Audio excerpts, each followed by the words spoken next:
Hello, hello, hello. I am about to draw something that I think is just super duper cool. It is a very, very simple pattern to draw. It looks complicated when it's done, but it is so simple to do and it's so fun. And I've done a few of my own. I can't wait to try some different versions that include color, that include tonal variation. But right now I'm just going to give you the base version of what I would like to call my rainbow braid. Okay, so we're going to start with a border. Now I get a lot of people asking me when I'm on live, why don't I use a pencil? And to tell you the truth, I enjoy holding a pen. I enjoy watching the way that the ink flows, and I enjoy the fact that it's just happening live with me. I don't know how to explain it. I'm also a little bit cocky about it, to be honest. I like to do it with pen because it gives me more reason to be intentional about what I'm doing. So what we're going to do with this particular drawing is we are going to work in landscape orientation, okay? Everybody knows how to draw a zigzag. So what I'd like you to do is I would like you to draw a zigzag, or what will end up looking like a staircase, just like this on your page.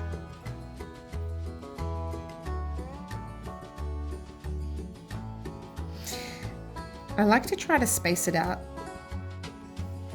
relatively evenly. So as you can see here, it's not even, but it is the rest of the way. So that's fine with me. I'm going to also draw one here.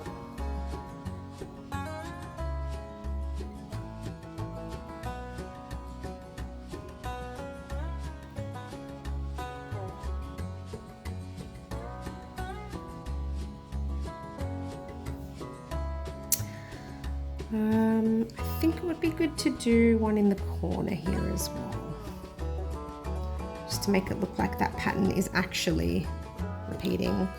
And we're going to go ahead and add another one. Take your time with this. I mean, I have to probably tell myself to take my time as well. There's no use rushing something that's supposed to be relaxing.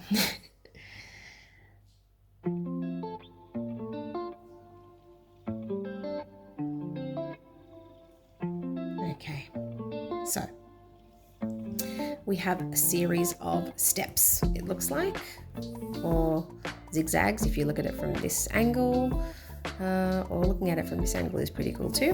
Whichever angle you look at it from, I'm going to start off in this orientation.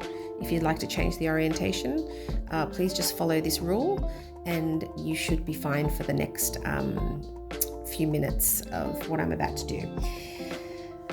If you imagine that these are stairs, at the edge of your step, I'd like you to draw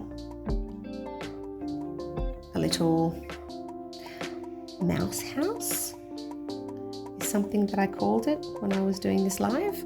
It kind of looks like a little mouse house. You know, Tom and Jerry running through somewhere in the wall. That's what it reminds me of. So at the very edge of your step, draw a little mouse house. Keep going. And if you have a better name for a mouse house, please add it in the comments so I stop saying mouse house. Okay, once you've done that staircase, move on to the next one and just walk down your steps. Now I'm not going to put one here because it doesn't quite reach the point where I would want it to reach before I stepped down, okay? I'm gonna put one here though. And I'm going to move over here now and get these ones done. color them in and try to make sure that they are on the end. It's important that it looks like this is connected to that. Like a candy cane, really. Candy cane. This is going to look like a candy cane plait, actually. I have to have a think of the name. I have seen it done before though, so I didn't come up with this myself. All right, once you've done that, change the orientation, just turn it to the right, like so, and do the same in this direction. So imagine that's a staircase, and at the end of your step, I hate to say it, but you've got a mouse house.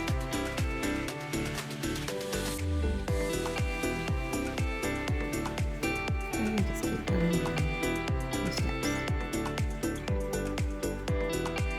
And just making sure that it really does line up to that line that goes down.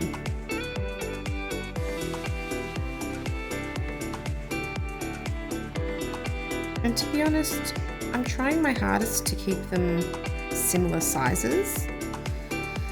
I don't think it would matter too much if they weren't exactly spot on, but it does give it does create a nice sense of unity in your work when you can keep them relatively the same size. Okay, now I've got one more. I'll just make sure that I'm not missing any. No? Okay. Now, that was the second step. It already kind of looks like something, doesn't it? This is the final, well, it's not the final step, but this is one of the most time-consuming parts of it now. And it is drawing the candy cane shape on each one of these mouse houses, and it's going to go like this. So you start slightly over and you're basically outlining that line, and it's going to look like that. Okay, you do it once, you do it again, and then you do it one more time. In total, I like doing it 3 times. Once you've done it there, move down to your next mouse house and outline it. 1, 2, 3. Down and do the next one.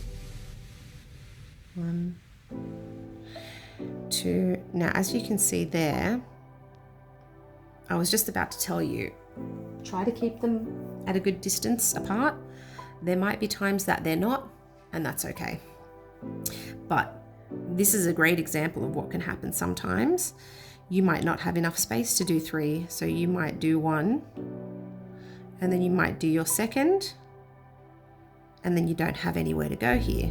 So if you could just start it from the opposite end, or imagine that it's behind this and continue it across, that also works. So you've done that.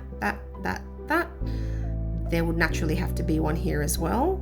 So we are going to again imagine that there's something going on up here, and we're going to add 3 lines to it. 1, 2, 3. Now that you've done that, do exactly the same thing at every other mouse house.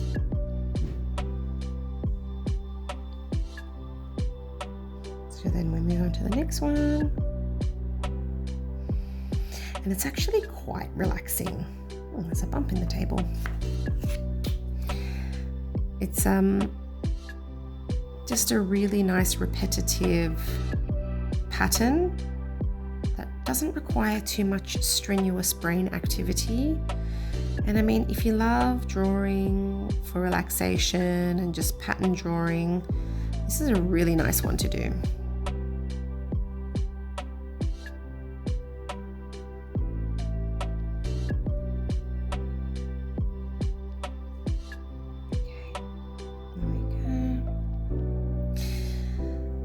We're going to also do this side.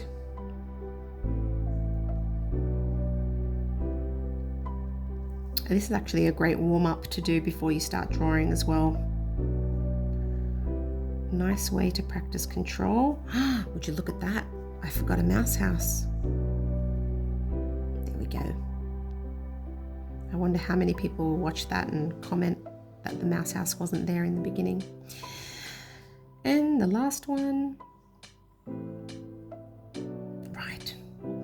Now, that looks pretty cute on its own, I would say. And I think that, I mean, I wouldn't even want to leave it like that, to be honest.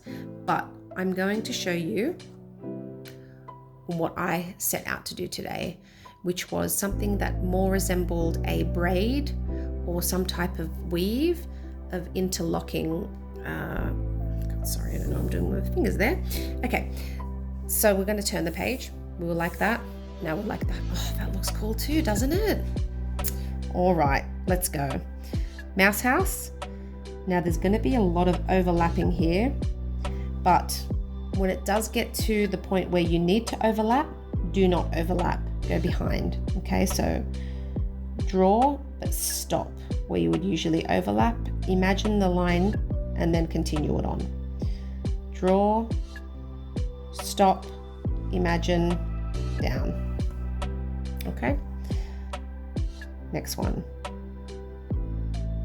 The reason why this is happening is because I actually did the lines and the mouse houses quite close together. My steps were quite small. So if you don't want them to be hiding behind each other as much, then what you would do is you would create a few more millimeters in those steps. You wouldn't have them so close together like I did. But this is the kind of look that I'm going for anyway, so it suits me fine. Okay, so we're going to do this 1, 2, 3.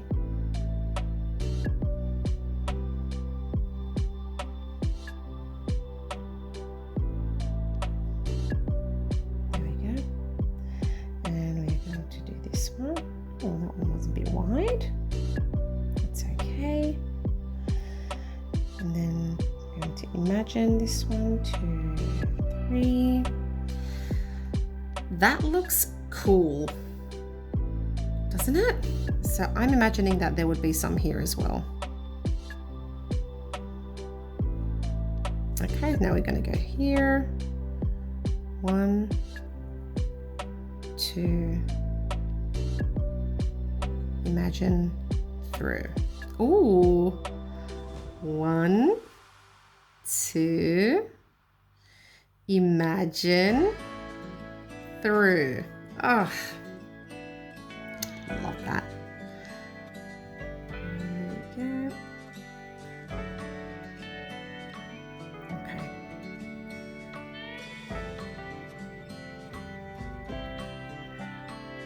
Last one. There we go. And again, I think I'm going to I might leave this spot here. I'm just going to move on down to here. 1, 2, imagine through. Oh gosh, that's cheesy, isn't it? Okay, keep going.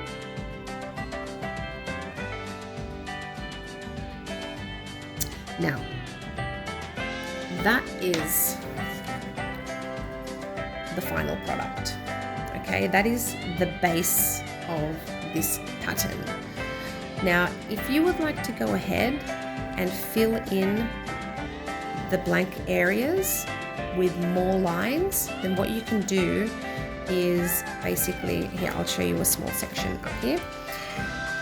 You would just follow along with any of the lines that are there. Okay, just to fill in that space. Curved, and so on. And then that just fills it in. And the pattern looks like it just continues through in the background. I like it both ways, to be honest. I can't say that I prefer one or the other. I do like it both ways. So that's that pattern there. And if you'd like to, I mean, I think that adding color to something like this would just really, really set it off. It would look so cool. I just don't know which colors to add. So if you have suggestions of colors that I could add to this, please let me know in the comments. And if you'd like to see me doing this kind of stuff live, I usually do live tutorials on my TikTok. It is at Live Artsy Vibes. And this is the kind of stuff that I do there, but I'm usually on for a few more hours. And I have lots of people joining me. So if you'd like to join in with us, please feel free to follow me there. And I hope to see you there one day. See you later.